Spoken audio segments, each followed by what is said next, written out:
Shadows over Innistrad Remastered is coming to Arena really soon, so I thought it'd be really cool to go through all of the cards in the set and talk about the top 10 most exciting cards from the set so that you know kind of what to look for and maybe what to craft when the set comes out. While most of the set is comprised of cards from the original Shadows over Innistrad block, some of them are actually from original Innistrad on a bonus sheet. Those ones only affect Historic, while Shadows over Innistrad Remastered will affect Historic and Explorer. Slots 10 through 5 will be the ones that affect Explorer and Historic, and slots 5 through 1 will be the ones that only affect Historic, just so you guys know. Either way, let's jump right into this. Starting with number 10.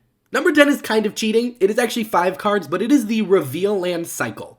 These are all lands that enter the battlefield tapped unless you reveal a land of a land type that matches one of the 2 colors of the land. What is really cool about these is that while originally they were printed at rare in Shadows over Innistrad, they're not that great of dual lands, and in an economy where all rare lands cost the same thing, they were downshifted to uncommon for this set, meaning we have the first budget lands for Historic and Explorer. If you're looking for a budget deck, you don't want to blow all your rares on the lands, and these are the first lands that may not enter the battlefield tapped that are not rares. So this is really great for the arena economy, and that's why I'm including it on this list, because I hope we see more of this. Bad rare lands should be downshifted to uncommon to make budget decks a little bit more accessible and better for players. Number 9 is Emrakul the Promised End.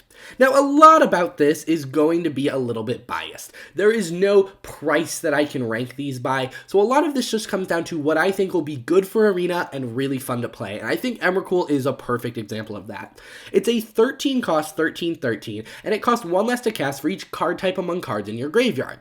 Then, when you cast it, you gain control of target opponent during that player's next turn, and after that turn, that player takes an extra turn. Then it's a 13/13 with flying, trample, and protection from instants. This is a pretty crazy card, and there are 2 reasons it's on this list. First off, this is the first time we've ever seen a gain control of target opponent on Arena, so I'm really curious to see what that looks like, so that alone almost made it just an honorable mention on the list. But second off, Reanimator decks are really powerful in Historic right now, and a little bit in Explorer, and so because of that, I think that this card being introduced is really cool. Yes, you have to cast it, but the fact that it reduces its cost based on card types in your graveyard means it already kind of fits into that Reanimator theme, where you're going to be dumping cards into your graveyard. You may be able to cast it for that price. Otherwise, it's just a 13/13 flying trample protection from instants. And I think it's a really awesome card. It's iconic. The Eldrazi, I don't want to say they're well loved, but they're cards that people recognize, and I think it's really cool that it's being brought over to Arena. Number 8 is Thing in the Ice.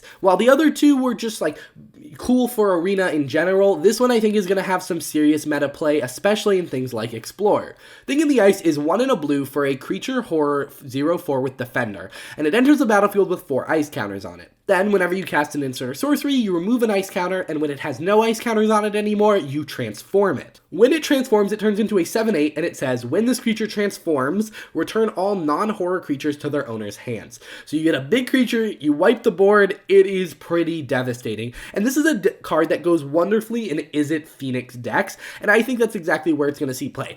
Pioneer already sees a little bit of Izzet Phoenix, and Historic has had Izzet Phoenix in it for quite some time. It has, sunk a little bit in popularity, but this is a card that screams Izzet Phoenix, and I expect that it will slot into those decks pretty perfectly, as it's already kind of doing what you want to do, which is to play cheap creatures that gain advantage from casting instants and sorceries. This will help kind of control the board. The deck doesn't really have a lot of expensive creatures, so the board wipe isn't really that big of a deal, and I think it's going to be really awesome in those decks.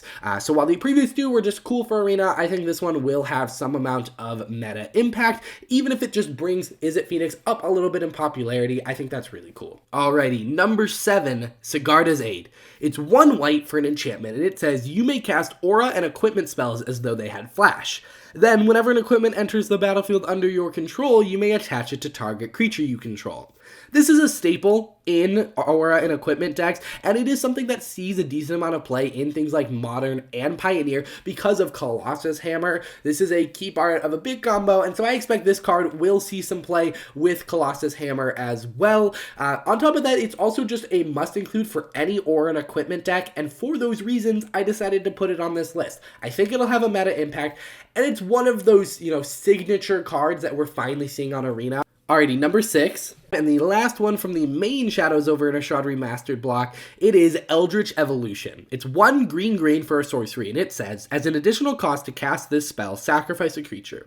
Then search your library for a creature card with converted mana cost X or less, where X is 2 plus the sacrifice creature's mana value.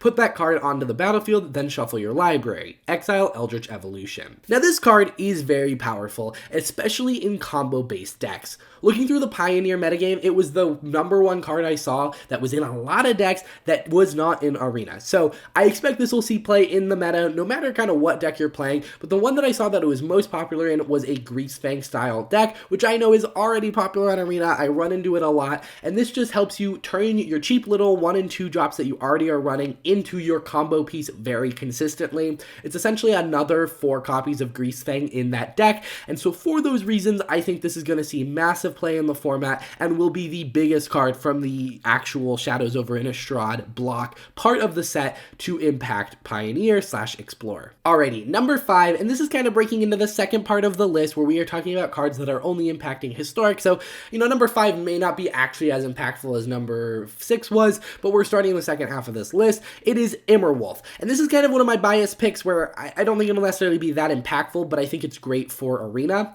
It's 1, a red and a green for a creature wolf, 2/2 with Intimidate, and it says other wolves and werewolf creatures you control get +1/+1. Then it says non-human werewolves you control can't transform. So basically once things flip, they can't flip back. One of the best mechanics, functionally in Magic is double-faced cards, but they are a pain to deal with in paper, and Arena does it really well. So I love the fact that they are adding a bunch of the old werewolves into Arena so that you can play werewolves in an environment where they work best. In paper, it can be a pain to play with a bunch of double-faced cards, and Historic and Arena specifically really makes that not a pain. So I would love for all of the werewolf cards to be accessible there. So if people want to play that, type of deck, they don't have to worry about tracking day and night. They don't have to worry about the different types of flipping of werewolves with the old werewolves versus the new werewolves. It's all handled for them. And I think that taking the mechanics and themes that are hard to play in paper and making sure they're on Arena is really great, because then people who want to play it can very easily. And this is one of the key cards for wolf and werewolf decks, so I'm really excited to see it. Alrighty, number 4 is Past in Flames. This is a 4-cost sorcery, and it says each instant and sorcery card in your graveyard gains flashback until end of turn. The flashback cost is equal to its mana cost, and then it has flashback for 5, so you can do this twice. This is a very powerful card. It allows you to late game reuse all of your spells, and as someone who loves Izzet Phoenix, which we've talked about a little bit earlier, I think this will be a really cool card there. Also, maybe seeing some play in Burn. Now, I know this used to see some play in Modern. It doesn't really necessarily anymore. We have things like Underworld Breach, which are better versions of this card, but this is kind of an iconic card, at least to me. I feel like I've seen it a bunch, and it's in a lot of decks, and I think that if you look at the Historic metagame, Izzet Phoenix, Burn, both of those things are decks that aren't necessarily the most powerful right now, and I think this gives them a little bit of late game viability. It's also just a really cool card for spell slinging decks. We also have an abundance of mill in the format right now, so this kind of card being able to be milled and then recast later to then recast other things from your graveyard seems really cool, but I do think this gets overshadowed by a later pick. Number 3. This one isn't flashy, but it's Invisible Stalker. It's 1 in a blue for a creature, human rogue, 1/1 with hexproof, and it can't be blocked. This is going to be really interesting. If we look at the Historic metagame, something that's been popular for a while and has kind of fallen off in recent times in Historic is aura-based decks. We've had a lot of really great aura cards with things like Shram and a lot of other Enchantress-style effects, and a lot of them are blue-white Azorius aura decks that are just filled with those auras that are like, hey, when you deal damage to an opponent, draw a card. Mono blue, tempo, all of those decks have seen some amount of prevalence in Arena, and this is the perfect card for those. This is kind of one of those cards that you can put a lot of stuff on, you don't have to make it fly, you don't have to have protection cards with it, and it's almost impossible to block this thing or stop this thing in really any way. So a lot of those when you deal damage, draw a card effects will always go off. And I think that this is going to make mono blue tempo, Azorius auras, even something like mono blue auras could even see a little bit of play here, because this card is everything you're looking for. It can't be killed by kill spells, and it's not going to get blocked in combat.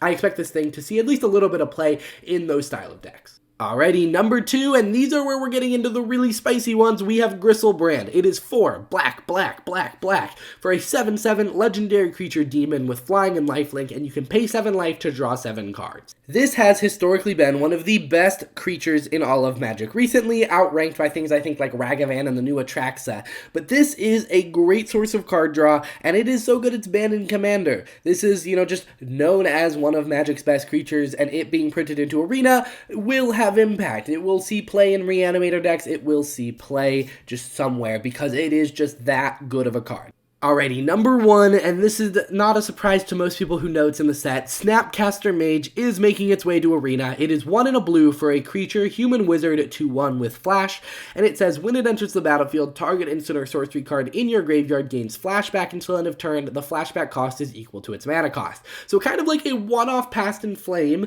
but for 2 at instant speed. This is a card that goes in every kind of control deck, tempo deck. It goes in a lot of decks because it lets you reuse your best spells at instant speed without your opponent knowing. We have actually a lot of 2-mana reuse a spell cards in Arena right now, but they are not nearly as good as this. This is flash speed. This will throw your opponent off. You will counter your opponent's spells with this. You will protect your stuff with this. And I think all sorts of decks are going to want to run this. Those aura decks that I talked about are going to want to run this. Every control deck that runs blue, so also known as every control deck, is going to want to run this. This is going to be a card that everyone is going to have 4 copies of if you play Historic, because it is that historically powerful, and it's now entering, Historic. So yeah, this is going to be the most impactful card that you are going to see the most from the set. I almost guarantee it. This has been historically an amazing card. Alrighty guys, that is it for this video. Let me know what your guys' top cards are in the set. Of course, this is just my list, not the list. So I'd love to hear what you're excited about and what you're going to build around in the deck. Either way, I'll see you guys in the next one.